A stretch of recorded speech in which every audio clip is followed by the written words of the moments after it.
Then, the worst thing happened. I saw her walk up to my house.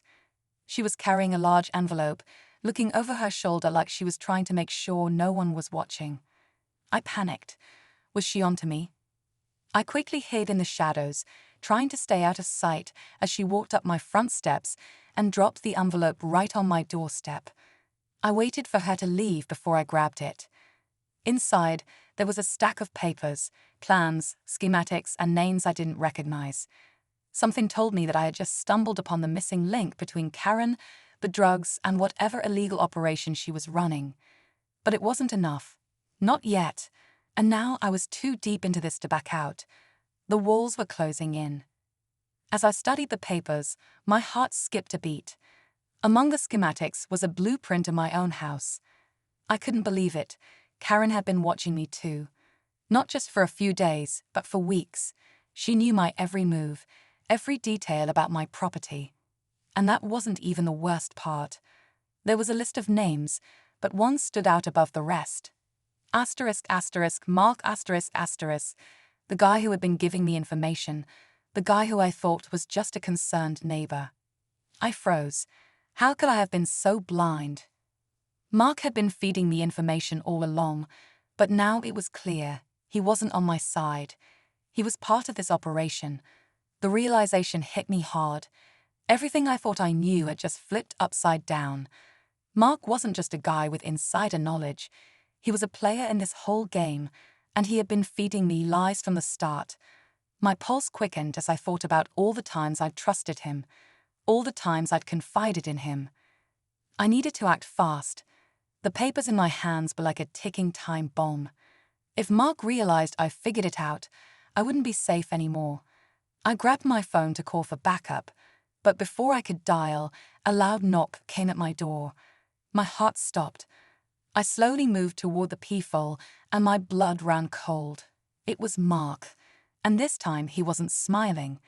He had that same look Karen always wore, the look of someone who had already planned their next move. He was here to finish what had been started. I didn't hesitate.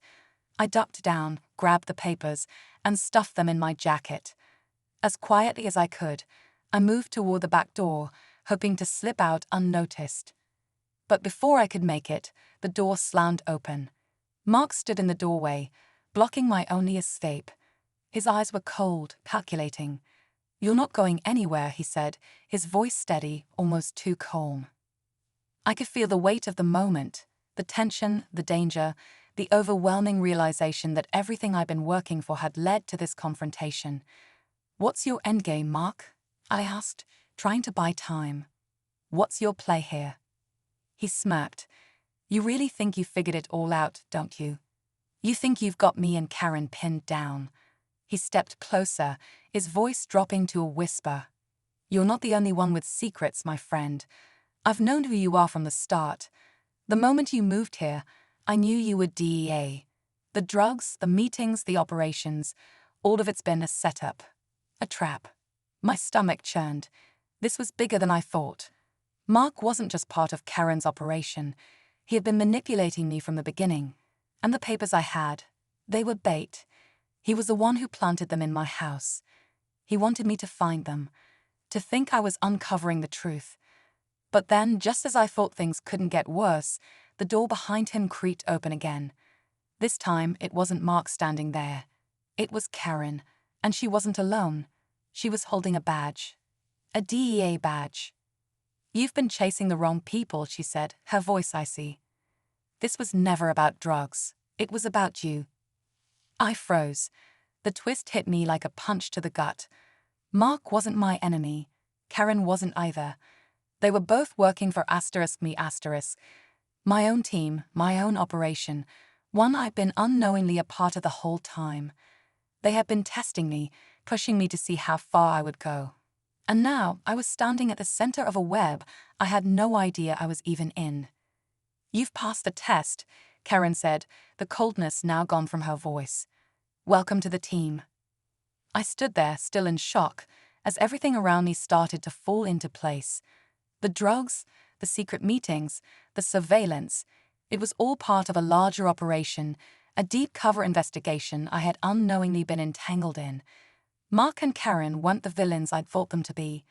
They were partners, part of a mission designed to test my loyalty, my instincts, and my ability to navigate a world filled with deception. As the realization hit, Karen's face softened, and she explained everything.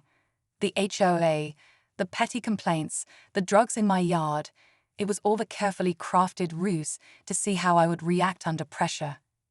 You were chosen for this, not just because of your background, but because of your ability to think outside the box, she said. We needed someone who could play the game and still come out on top. I took a deep breath, the weight of it all sinking in. It wasn't just a test of skills, it was a test of character. I had passed, but at what cost?